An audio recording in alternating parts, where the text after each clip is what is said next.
सियासत इस कदर अवाम पर एहसान करती है, पहले आंखें छीन लेती है और फिर चश्मे दान करती है। इस शेर के पीछे की कहानी को समझिए कि पहले आंखें छीन लो और उसके बाद में चश्मे दान कर दो। ऐसा ही कुछ हो रहा है राजस्थान के साथ में, राजस्थान की जनता के साथ में, राजस्थान के विधायकों के साथ में। इससे पहले कि हम आपको सचिन पायलट के बारे में बताएं, थोड़ा सा हम आपको लेकर के चलते हैं राजस्थान के कांग्रेस विधायकों के मन में इस समय क्या चल रहा है।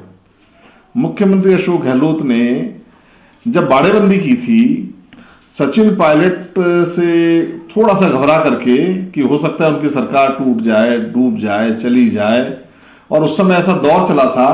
उस समय जो 1 महीने से ज्यादा की बाड़ेबंदी चली थी, उस समय अशोक गहलोत ने काफी लोगों के कंधों पर हाथ रख करके कह दिया था कि बस एक बार सब कुछ सही हो जाए, सरकार बच जाए, आपको एडजस्ट करेंगे। जैसे उनकी पुरानी भाषा है, आपको एडजस्ट करेंगे।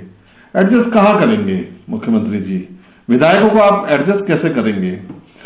अब इस कहानी के पेच में फंसते फंसते ये आया कि जब अजय माकन साहब जयपुर आए और उन्होंने लिस्ट दी कि भाई मंत्रिमंडल फेरबदल इस तरह से कर दीजिए, इतने लोगों को सलाहकार बना दीजिए, इतने लोगों को संसदीय सचिव बना दीजिए, इन सबको मंत्री पद का दर्जा दे दीजिए। ये तब तक बात नहीं थी। ये तो मुख्यमंत्री जी ने अब जाकर के, जब राज्यपाल ने उनसे स्पष्टीकरण मांगा है, सुप्रीम कोर्ट का हवाला आया है, विपक्ष ने कहा है, तब जाकर के मुख्यमंत्री जी की आंखें खुली। उन्होंने कहा हम तो जानते थे पहले से ही कि हम कुछ नहीं दे सकते, मंत्री पद का दर्जा भी नहीं दे सकते। मंत्री पद का दर्जा भी नहीं दे सकते आप किसी को, विधायकों को, तो आप दोगे क्या? मतलब अगर उनको ना गाड़ी मिल रही है ना घोड़े मिल रहे हैं, तो खाली एक जैसे राजकुमार शर्मा विधायक और मुख्यमंत्री का सलाहकार, ये पद ही तो है, और पद का कोई फायदा नहीं है, क्योंकि मुख्यमंत्री का सलाहकार तो पूरा मंत्रिमंडल होता है। जैसे हम पहले बताया था, मुख्यमंत्री का सलाहकार कोई भी बन सकता है, जैसे खुद मुख्यमंत्री कहते हैं। तो यानी कोई विशेष बात नहीं है मुख्यमंत्री के सलाहकार में या संसदीय सचिव में। तो ये एक ऐसा पेच फंस गया है मुख्यमंत्री जी के लिए, जिससे कि कांग्रेस की राजनीति के अंदर अगले दिनों में आपको भूचाल देखने को मिलेगा। देखिए, असंतुष्ट जो होता है वो धीरे धीरे, असंतुष्टि धीरे धीरे बढ़ती है, कैक्टस की तरह होती है, कांटों की तरह होती है। और ऐसा नहीं है कि असंतुष्ट कौन कौन नहीं है। असंतुष्ट कांग्रेस के अंदर जो गहलोत खेमा है, जो गहलोत के विश्वसनीय लोग थे, जिन्होंने उस समय साथ दिया, वो लोग बहुत असंतुष्ट हैं इस समय। देखिए, जौहरीलाल मीणा असंतुष्ट है राजगढ़ से, दयाराम परमार असंतुष्ट हैं, खिलाड़ीलाल बैरवा असंतुष्ट हैं, इसके अलावा बहुत सारे लोग असंतुष्ट हैं। इवन खुद आप ये मानिएगा कि जो जैसे राजकुमार शर्मा है या जितेंद्र सिंह है, जो मुख्यमंत्री के सलाहकार का तमगा जरूर लेके घूम रहे हैं, लेकिन वो मन ही मन बहुत ज्यादा असंतुष्ट हैं। क्योंकि मिलना क्या था, मिल क्या गया, होना क्या था, हो क्या गया। ये सब जो है, अब इसको आप अशोक गहलोत की जादूगरी ही कहिएगा कि वो इतना भ्रम फैला देते हैं। मैंने पहले भी कहा था कि जादूगर भ्रम फैलाता है, मति भ्रम पैदा कर देता है, लेकिन कभी भी रियल में वो चीज नहीं होती है। इसी तरीके का भ्रम फैला के रखा। अब 2 साल रह गए हैं, 2 साल के अंदर भी ये लॉलीपॉप की तरह रहेगा कि हम जब सेशन होगा, विधानसभा सत्र होगा, उसके बाद में मंत्रिमंडल एक बार फिर पुनर्गठन करेंगे। ये एक लॉलीपॉप दे दी है बिल्कुल। एक कहावत है कि मां तो आएगी, जल्दी आएगी, तू मत हो मायूस, बस तू तो बैठे बैठे अंगूठा चूस, अंगूठा चूस। मतलब बच्चे को भी ये दिखाया जाता है कि बेटा मायूस मत हो, मां आ रही है, तू अभी तो अंगूठा चूस के काम चला। बस इसी तरीके से मुख्यमंत्री जी कह रहे हैं कि करूंगा, सब कुछ करूंगा, खुद का मुख्यमंत्री पद कहीं नहीं चला जाए, और बाकी को किसी को क्या मिलना है, कैसे मिलना है, ये सब चीजें अंधकार के गर्त में अभी तक रखी हुई हैं राजस्थान के अंदर। लेकिन सचिन पायलट खुश हैं। सचिन पायलट खुश क्यों हैं? देखिए, सचिन पायलट इसलिए खुश हैं कि वो चाहते थे कि उनके 5 मंत्री बन जाएं, वो बन गए, बिल्कुल सॉलिड तरीके से बन गए। और उन्होंने कुछ 1-2 लोग जो उनके और हैं सीनियर, जिनको एडजस्ट कराने की बात कही है, तो शायद वो भी एडजस्ट हो जाएंगे कहीं ना कहीं आगे। लेकिन उनका देखिए, जितना बड़ा सचिन पायलट के खेमे के तो बहुत कम लोग थे जो एडजस्ट होने थे। आपके गहलोत खेमे के बहुत सारे लोग थे जिनको एडजस्ट किया जाना था, लेकिन उन सब की आशाओं पर पानी फिर गया है। सचिन पायलट की इस बाइट को देखिए आप, और इसके बाद में मैं आपको बताता हूं कि उन्होंने क्यों कहा। हाल में जब से पार्टी का हमने ज्वाइन करी है तब से जो जो मुझे जिम्मेदारी दी है मैंने पूरी निष्ठा से उसको निभाया है। मेरी प्राथमिकता रहेगी कि राजस्थान में यहाँ पर हम सरकार दोबारा बनाएं, उसमें जो कुछ हमें करना पड़ेगा हम करेंगे। और पार्टी का जो नेतृत्व है अगर मुझे कोई जिम्मेदारी देता है तो उसको निभाने में हमेशा मैंने कभी कोई संकोच पहले भी नहीं दिखाया, आगे भी नहीं दिखाऊंगा। लेकिन हमारी प्राथमिकता ये है कि राजस्थान के लोगों के बीच में रहकर यहाँ पर दोबारा पुनः सरकार कांग्रेस की बनाए। देखिए, सचिन पायलट की इस बात को समझिए आप। इसका मतलब ये है, और सीधा सीधा जो सूत्र हमें बताते हैं कि सचिन पायलट के साथ में जो आला कमान की बातचीत हुई है वो यही हुई है कि 2023 में, यानी 2023 से पहले राजस्थान के अंदर चेहरा बदल दिया जाएगा। अशोक गहलोत का जो नाम है उसको उसके ऊपर ऐसे कैसे, देखिए एक मैं आपको एक सीन दिखाता हूं, आप इस सीन को देखिएगा। ये बहुत मशहूर पिक्चर राजनीति का सीन है और इस सीन को देखिएगा, इस सीन के इससे समझिएगा कि किस तरीके से अशोक गहलोत के ऊपर अचानक सचिन पायलट आ जाएंगे। आप सब जानते हैं कि वो कौन है और आज उसके इरादों को और भी पक्का करने हमारे साथ मौजूद है भैया वीरेंद्र प्रताप, दलित नेता सूरज कुमार और हम सबके पूज्य ब्रिज गोपाल जी। बुजुर्गों, भाइयों, बहनों, दोस्तों, वो है आपका अपना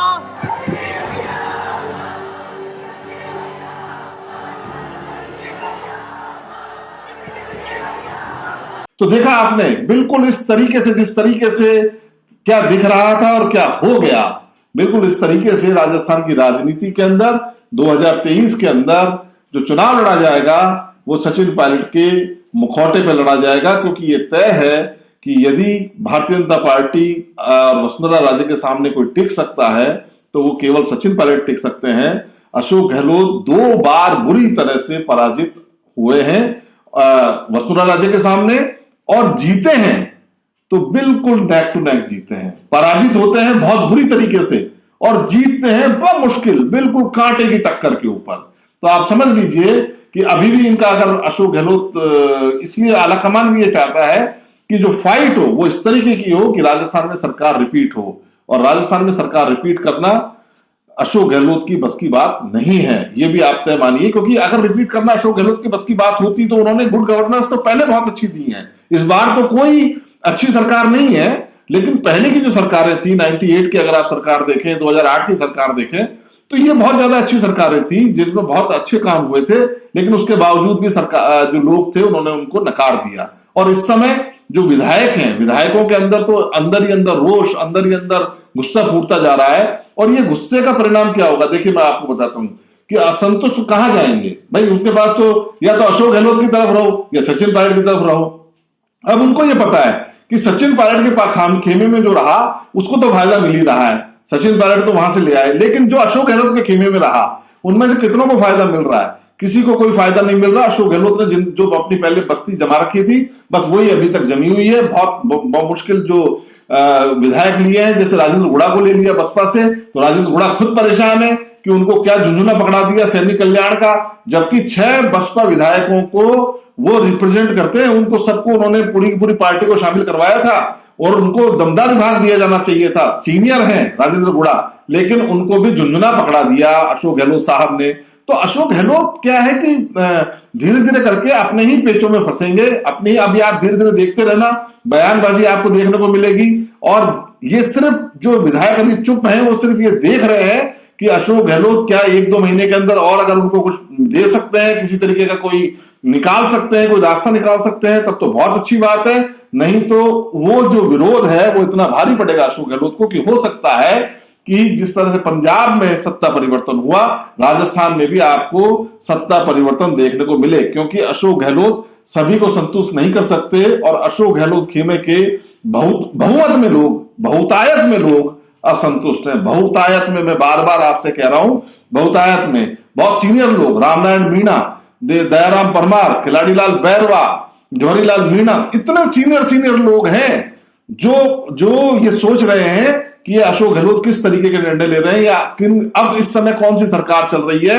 1-2 बार के लोगों को ये प्रमोट करते जा रहे हैं, जो नॉन परफॉर्मेंस लोगों को प्रमोट कर दिया। ना जाति देखते हैं, ना क्षेत्र देखते हैं, ना कुछ देखते हैं, किस तरीके से किया जा रहा है, किसको चेहरा बना रहे हैं, ये सब चीजें देखी जा रही है। तो इस तरीके से अंदर ही अंदर जो है अशोक गहलोत खीमे के अंदर कुंठा बढ़ती जा रही है।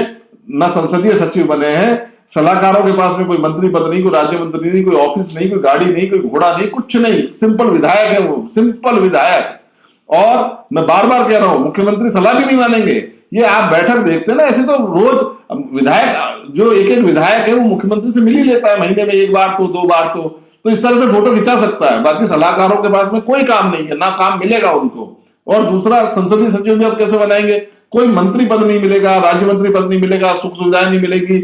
तो अब पॉलिटिकल नियुक्तियां क्या होंगी? क्योंकि विधायकों को तो नहीं मिल सकता, तो पॉलिटिकल नियुक्तियों में अब एक रास्ता साफ हो गया है कि ये पॉलिटिकल नियुक्तियां शायद अब राजनीतिक संगठन जो है इनका, कांग्रेस संगठन है, उनके लोगों को दी जाए, संगठन से जुड़े हुए लोगों को दी जाए। और उसके अंदर भी मैं आपको बता देता हूं कि संसद जो सचिन पायलट ने अपने लोगों से वादे कर रखे हैं वो वादे पूरे कर देंगे और अशोक गहलोत के वादे अधूरे रह जाएंगे, क्योंकि अशोक गहलोत अब इस समय बहुत ज्यादा कंफ्यूज हो रहे हैं। मंत्रालय में आज इतना ही, कल फिर मुलाकात करेंगे एक नए मुद्दे के साथ। दीजिए इजाजत, नमस्कार।